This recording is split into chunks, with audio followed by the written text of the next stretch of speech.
On Saturday, the United States celebrates its 250th anniversary.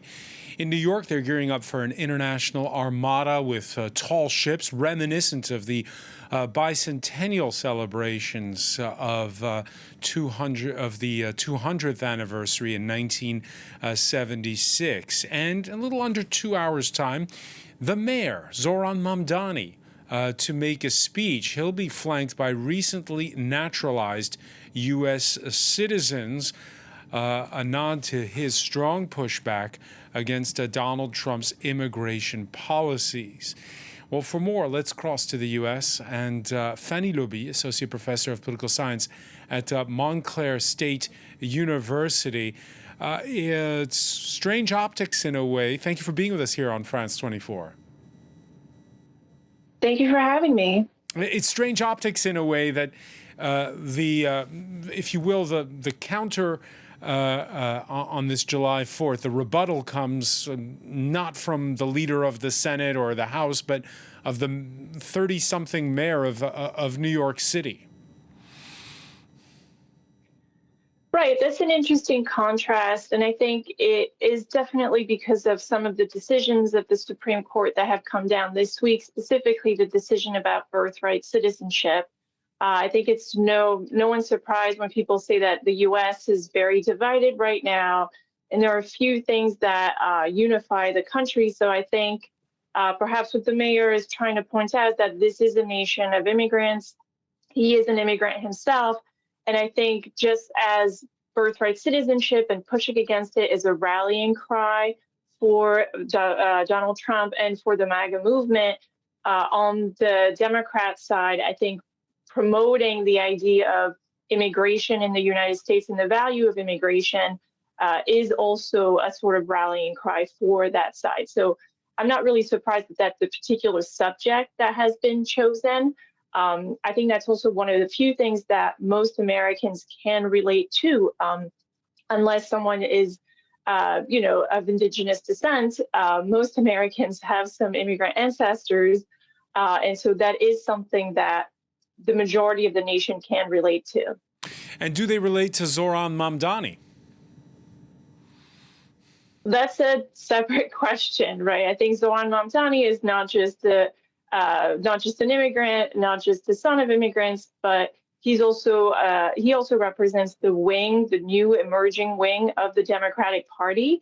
And that's something that has given, I think, political commentators and some Democrats a lot of anxiety over the last few weeks when we've seen primary results come in where younger, more progressive Democrats have been challenging older Democrats who are more center of the party, more traditional wings of the party, with some exceptions, of course, as was the case in Colorado. But that's just, parties shift over time, coalitions do shift over time.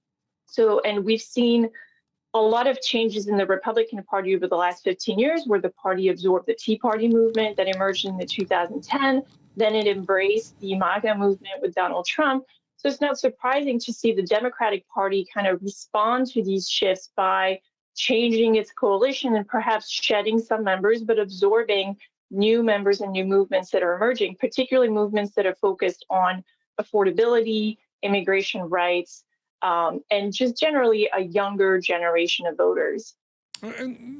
Where people are in the United States, again, on this eve of the 250th, are they talking today about the politics like you and I, about what it means to be an American, or is it just a holiday?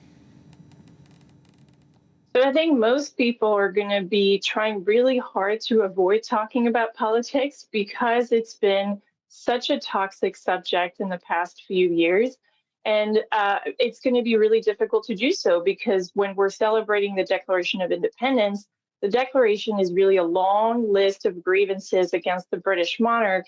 And it's difficult not to see the parallels with the modern presidency in general that has the powers of the presidents have been expanded in the last 30 years, but particularly with the administration of Donald Trump, especially if you look at some of the grievances, right, you see complaints about stationing of troops, the use of troops against citizens of the colonies, ignoring the laws, ignoring the courts. And this is an administration that has had a very antagonistic relationship with the federal courts. So I think most people are probably going to want to focus on celebration. And so my guess is they're going to be avoiding the topic of politics, which is going to be hard because the major celebration occurring in DC has become politicized. There used to be an organization that was America 250 that was supposed to be, it was approved by Congress, it was nonpartisan, and it's been really pushed to the side by the administration that has chosen to embrace the Freedom 250 organization that's organizing most of the events at the National Mall. And that's really been a much more partisan, leaning Republican celebration. And that's why a lot of artists, a lot of states have pulled out of these celebrations. So even though I think the public would like to avoid politics in general, it has become really hard to do so. And that's quite the contrast with 1976, which I remember. It was a years-long buildup back then to the bicentennial with, like you described it, those nonpartisan committees. There were a lot of events taking place at the local level, the state level, the national level. What about in your classroom? Did you have a buildup, or is it something you've talked about, or has it just been ignored as well on the campus of Montclair State? So the students really are just like the rest of the public. I think they have election fatigue. I think what's happened in the American environment now is that we're constantly in some kind of election cycle. And so I have found in the last few years that my students are really reluctant to discuss politics in the classroom and discuss policy ideas in the classroom because they are worried that someone is going to perhaps record them or perhaps post a video online or perhaps attack them personally. And so that has really changed how we approach teaching politics. But I think once you kind of settle the ground rules and you explain to them how to have these conversations, it is possible for them to really embrace it. As far as celebrating the 250th, I think it's all about teaching the foundational documents to them and explaining what the founders were trying to do, what they were trying to set up in this country, and how it has changed over time. So I have to say, I teach freshman classes, I teach American government. I love teaching it because it is such a contrast between what the founders originally set out to create and what we've ended up with. And so I find it fascinating to teach that to them. And I think they really relate to this and they try to understand the changes that have been made. And for example, the presidency in particular has fundamentally changed. I think the founders would be maybe aghast to see what modern American presidents can do, but it has changed. Teaching American politics in particular has changed tremendously. So when you go to those primary sources, when you look at what happened in 1776 and then in 1789 with the writing and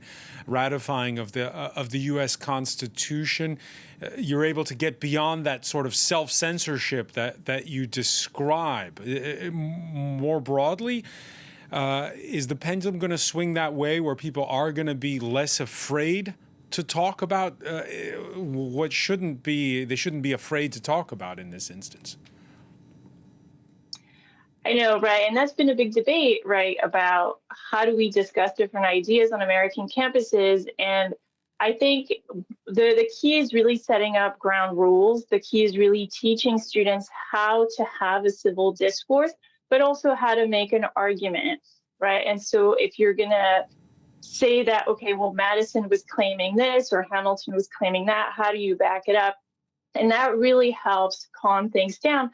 So I think that it is very possible to using evidence, using documentation. I have found, though, in the last few years that a professor asking for evidence has often been attacked as, something that journalists are doing when they're challenging a member of Congress or the president, when they're saying like, okay, well, you're saying this, but I'm seeing something else. What evidence do you have? And so I have to say, I've been teaching for about 15 years. And this is something that has changed in the last 5 or 6 years, right? This direct challenge to evidence, to truth, questioning what is truth, what is evidence, what constitutes proper evidence. It's directly linked to the general political environment that we live in. And it has fundamentally changed how we do our jobs. All right, one final question on all this. The U.S. Supreme Court, whose entire remit is interpreting the U.S. Constitution. There was a big ruling the other day where they upheld the notion of birthright citizenship. Anybody born in the U.S.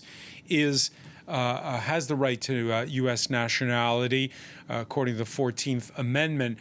But overall, when you look at the rulings of this year and previous ones, what grade, Professor Lauby, would you give to the U.S. Supreme Court when it comes to being true to that Constitution? So I wouldn't dream of grading members of the Supreme Court. I think there's been a consistent trend in court decisions in the last few years, which has been to increase the power of the presidency and defer to the presidency when the president is in conflict with Congress, or when the president is in conflict with a court ruling or with a state. And I think that's been the general trend that we've seen, right? A couple of years ago, we had this big ruling on presidential immunity. The last ruling this particular week was about whether or not the president has the power to fire people who work in executive agencies.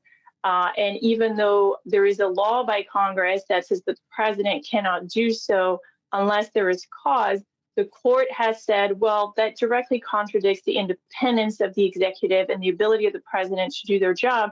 So they should be able to fire these people and remove these people, with the notable exception of the Federal Reserve, of course.